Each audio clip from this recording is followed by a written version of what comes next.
Porque, infelizmente, a gente começa falando de um acidente que aconteceu por volta de 1h da manhã de hoje, bem próximo à entrada do Riacho Fundo 1. E esse acidente envolvendo 2 carros causou a morte de uma criança de 10 anos de idade. O carro que causou essa batida, ele era dirigido por um policial militar, Carlos Roberto de Carvalho Neto, tá aí na sua frente, de 26 anos. E ele, após essa batida, lá na EPNB, ele se negou a fazer o teste do bafômetro. Tá aí a foto, então, desse policial militar. E quem está acompanhando essa história trágica para uma família onde uma criança de 10 anos, eu disse aqui, uma criança de 10 anos perdeu a vida. Quem está acompanhando é a minha amiga Camila Andrade, que chega ao vivo com as informações logo no início do Balanço Geral, né, Camila? Porque ela tem detalhes aí desse acidente e também da investigação agora, Camila. O que aconteceu? Como foi a dinâmica, então, dessa batida, né? Uma tragédia para essa família e que chocou todo mundo na manhã já dessa terça-feira. Seja bem-vinda, muito bom dia, amiga. Muito bom dia, Rafa, para você, para todo mundo que está acompanhando o nosso Balanço Geral. Olha só, o que a gente já sabe sobre esse acidente foi o próprio relato do Carlos Neto, como é conhecido, aos policiais militares que primeiro chegaram ao local onde tudo isso aconteceu, na EPNB, ali bem próximo, como você disse, do Riacho Fundo, bem ao lado, já do lado também de uma passarela que tem naquele local. A gente sabe que está tendo uma obra para a construção de um viaduto e ele relatou, então, a esses policiais que estaria retornando para a casa dele, era por volta da 00:45, quase 1h da manhã, ele mora no Cruzeiro, e aí teria sido fechado por um carro de cor vermelha. E para desviar desse carro, ele teria feito ali uma manobra, tentado frear, mas não conseguiu evitar a batida, então, contra esse outro carro em que estava essa família. Esse carro em que estava essa criança de 10 anos era conduzido pela mãe da própria criança, que tem 41 anos. Ela também ficou ferida nesse acidente. Ela teve ali principalmente uma fratura na região do quadril. Ela reclamava de dores, por isso foi encaminhada ao hospital. Já o pai dessa criança, que tem 41 anos e que também estava no carro, ficou em estado de choque, porque viu ali a situação do filho, que foi socorrido com traumatismo craniano grave e também com hemorragia. Ele chegou a ser levado até o hospital de base, mas infelizmente não resistiu aos ferimentos e morreu. Por que esse policial militar não foi preso em flagrante, Rafa? Porque, segundo os policiais que fizeram o atendimento da ocorrência, ele ficou ali para prestar o socorro. Então, portanto, ele não pôde ser preso em flagrante, mas se negou a fazer o teste do bafômetro. E aí a dúvida que paira no ar é por que, Rafa, que eles não fizeram aquele auto de constatação, que é quando os policiais, ao notar que a pessoa está ali visivelmente embriagada, mesmo com essa negativa, acaba fazendo essa prisão. Esse policial militar só foi trazido aqui para a 27ª Delegacia de Polícia Civil, já que se negou a fazer o teste do bafômetro, às 3h30 da madrugada, ou seja, quase aí mais de 3 horas, né, depois de que esse acidente foi registrado. E isso também intriga agora a Polícia Civil, que abriu um inquérito para investigar toda essa situação, até porque dentro do carro desse jovem de 26 anos tinha uma garrafa de bebida alcoólica e, segundo testemunhas, algumas pessoas inclusive que chegaram a filmá-lo ali logo após esse acidente, ele estava bastante cambaleante quando tudo isso aconteceu. Então é um caso muito triste. A gente tem uma criança de 10 anos que infelizmente não resistiu a esses ferimentos e morreu, uma família enlutada, uma mulher também ferida, e agora essa situação que vai ser investigada, né? O porquê que esse policial militar, apesar de aparentemente estar embriagado, não foi detido. Rafa. Pois é, Camila, a gente está vendo algumas fotos, inclusive do Carlos Neto, né? Que é policial militar, 26 anos, e ele que é uma figura conhecida nas redes sociais. Ele gosta de postar treinamentos, ele trabalha também, ele participa de campeonatos de fisiculturismo. A gente está vendo aí, inclusive, algumas imagens dele treinando, praticando esporte. Ele gosta de aparecer nas redes sociais como um atleta e, além disso, é um militar já com mais de 3 anos de polícia. Mas você disse, Camila, sobre algumas imagens que mostram que no carro do Carlos Neto, esse policial militar, tinha bebida alcoólica, tinha algumas garrafas de bebida. Ele estaria, então, em uma festa, né, um encontro com os amigos, bebendo, e na madrugada dessa terça-feira, por volta de 1h da manhã, ele estava voltando para casa. A polícia, naquele momento que fez lá o resgate, o corpo de bombeiros, já percebeu, flagrou essa situação, não é isso? É isso, Rafa. Dentro desse carro tinha ali uma garrafa de bebida alcoólica e, como você disse, ele é bastante ativo nas redes sociais. Então, o que a gente notou ali no perfil dele logo depois disso tudo é que fazia poucas horas que ele tinha postado que estava numa comemoração com vários amigos em cima da mesa, inclusive aparecem ali copos de cerveja, então ele estava numa confraternização, provavelmente ingerindo bebida alcoólica. Isso também é o que aponta essa garrafa que estava dentro do carro dele e o relato dessas testemunhas, algumas delas que inclusive conseguiram filmá-lo logo na sequência, mas houve toda essa demora aí, esse lapso temporal entre os procedimentos que são de praxe em situações como essa. Então, ele foi abordado ali pelos policiais militares, não foi preso em flagrante porque ficou no local, em tese, para prestar socorro a essas vítimas, mas ele foi encaminhado, então, à delegacia por ter se negado a fazer o teste do bafômetro, que geralmente é mais um indício de que a pessoa está alcoolizada. Acontece que ele só foi trazido aqui à 27ª DP às 3h30 da madrugada e aqui o registro desse boletim de ocorrência também acabou demorando. Então ele foi encaminhado ao Instituto Médico Legal, que é o próximo passo, por volta das 5 horas da madrugada, 5 horas depois que tudo isso aconteceu. E lá, o resultado desse exame deu preliminar para que ele não estivesse, né? Apontou que ele não estava sob efeito de álcool, não tinha ali a quantidade suficiente para provocar um acidente. Só que, será que esse resultado do exame, ele serve como prova para que ele não possa ser incriminado nesse caso por dirigir embriagado e provocar a morte de uma pessoa no trânsito?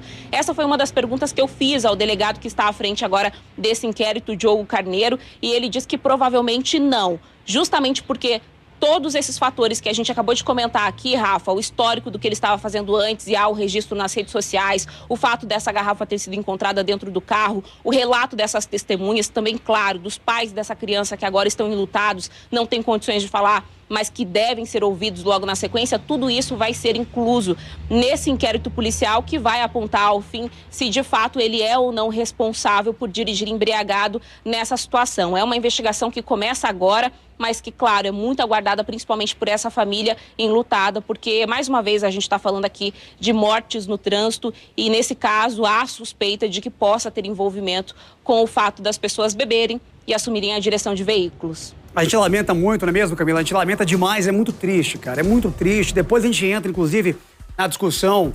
A gente ainda não tem, claro, o resultado da perícia a respeito de como foi realmente a força desse impacto para que o pai e a mãe tenham tido apenas ferimentos considerados leves, já que uma criança morreu. Será que essa criança estava sem cinto? Será que a batida foi tão forte que a criança teve aquele efeito chicote? A gente vai aguardar, claro, o resultado da perícia, mas o que se sabe, o que a gente tem certeza é que uma criança de 10 anos morreu, gente. Morreu e isso não pode passar impune. Seja um policial militar, seja um jornalista, seja um médico, um empresário, não adianta vir com qualquer desculpinha, não adianta, não interessa. Uma criança de 10 anos morreu. E eu quero saber agora, Camila, como é que está a situação desse policial militar? Ele está em liberdade?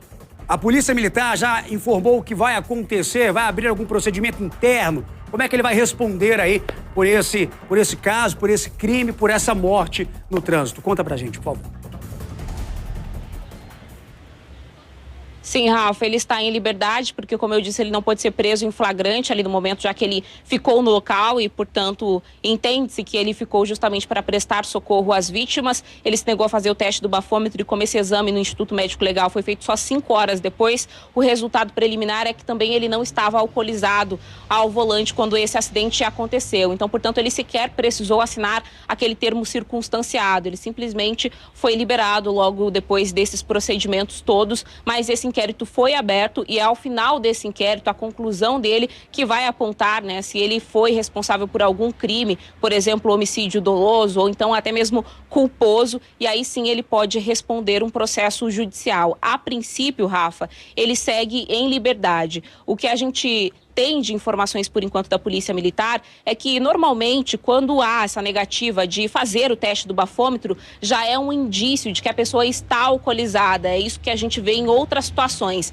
Então, claro, a Polícia Civil também deve investigar esse caso em paralelo, viu, Rafa? Perfeito, Camila. Só para atualizar, a gente trouxe aqui, eu falei que os pais não tiveram ferimentos tão graves quanto, infelizmente, a morte dessa criança, mas também foram internados, não é isso? Eu quero atualizar essa notícia, porque foram muitas informações até desencontradas, né? Como é que tá a mãe dessa criança e o pai também, que foram socorridos no local do acidente?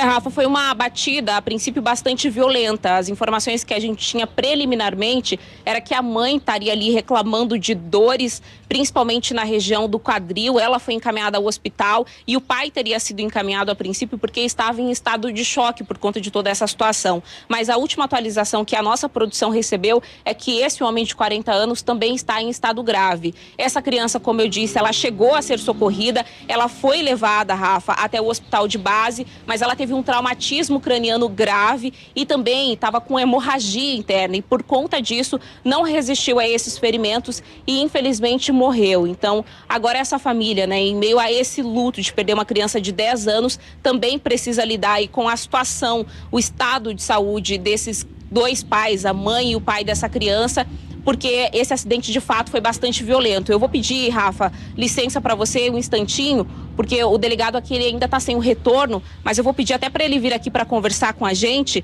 o Diogo Carneiro, que está à frente agora desse inquérito policial, porque ele tem outros detalhes sobre essa investigação. Delegado, a gente estava falando aqui sobre o estado de saúde desses pais, né, que também foram levados ao hospital. Eu gostaria que o senhor dissesse para a gente, com base nas informações que vocês coletaram aqui no registro dessa ocorrência, né, a gravidade desse acidente. Boa tarde. Boa tarde, tudo bem? Esse daí foi um acidente grave, né? Inclusive ele vitimou uma criança aí de 10 anos, né? A gente fica com a dor da família agora. Esse acidente, o carro chegou até a capotar na via. O acidente aconteceu ali no Riacho Fundo, na parte onde está ocorrendo uma obra. Salvo engano, essa obra é do governo do Distrito Federal. Enfim, o ruim agora é que a criança morreu e assim, o condutor do veículo, possivelmente um dos causadores do acidente, é um policial militar. Ele veio ontem aqui na delegacia, tá? Posteriormente ele foi levado aí ao IML. No IML o teste de embriaguez dele foi dado negativo, tá bom? Razão essa que não foi feito flagrante. Ele também, após o acidente, ele teria ficado no local do acidente. Ele alega que ficou no local aí para prestar socorro às vítimas, tá? Razão essa aí que também ele não foi preso. Delegado, o que chama a atenção nesse caso em específico é que ele só foi trazido aqui para a delegacia às 3h30 da madrugada e esse acidente aconteceu 00:45, antes ainda da 1h da madrugada. E o exame lá no Instituto Médico Legal foi feito só às 5 da manhã. Esse lapso temporal pode invalidar de alguma forma o resultado desse exame no inquérito? O que esse inquérito vai investigar? Essa questão da demora também vai ser investigada?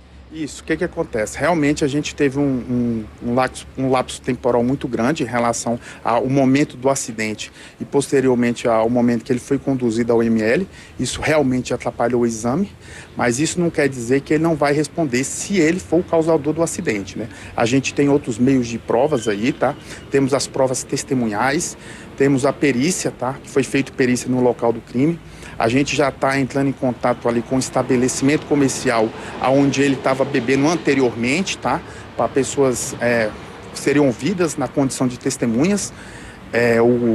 A primeira guarnição da PM que chegou ao local também será ouvida aí para dizer mais ou menos qual era o estado do condutor no momento que eles chegaram naquele local. O Corpo de Bombeiros também, o primeiro guarnição do Corpo de Bombeiros que chegou ao local também será ouvida aí, mas tudo isso e essas investigações estão a cargo da 29ª Delegacia de Polícia, que é no Riacho Fundo. Caso fique comprovado que ele estava embriagado no momento em que causou esse acidente, né? Sobre que crimes a gente está falando? Isso. Se ficar comprovado que ele estava embriagado na direção do veículo automotor, ele pode responder aí por homicídio culposo na direção de veículo automotor, mais 2 crimes de lesão corporal, pois que nós fomos informados que o pai e a mãe dessa vítima, dessa criança, também ficaram lesionados. A mais também, dependendo da investigação, ele pode responder até por homicídio doloso, né? Em relação ao dolo eventual. Por quê? Porque ele teria ingerido bebida alcoólica e posteriormente teria dirigido. Razão essa que acabou matando aí uma criança de 10 anos. E há alguma possibilidade de fraude processual, caso fique comprovado que essa demora foi proposital ou não? O que acontece? Esse fato em si, ele será relatado no inquérito policial aí, né? E posteriormente o dono da ação penal, o Ministério Público e o Judiciário poderão tomar as medidas cabíveis. Muito obrigada por enquanto pelas informações. Rafa, pois não? Não é isso, Camila. A gente vai aguardando, claro, o desenrolar do nosso Balanço Geral também, novas informações. Daqui a pouquinho a gente volta com você aí na delegacia do Recanto das Emas, atualizando ainda mais essa notícia muito triste do acidente fatal aí, onde uma criança de 10 anos acabou morrendo lá na IPNB, tá bom? Obrigado, Camila, obrigado, delegado Diogo Carneiro, por entrar ao vivo aqui no Balanço Geral.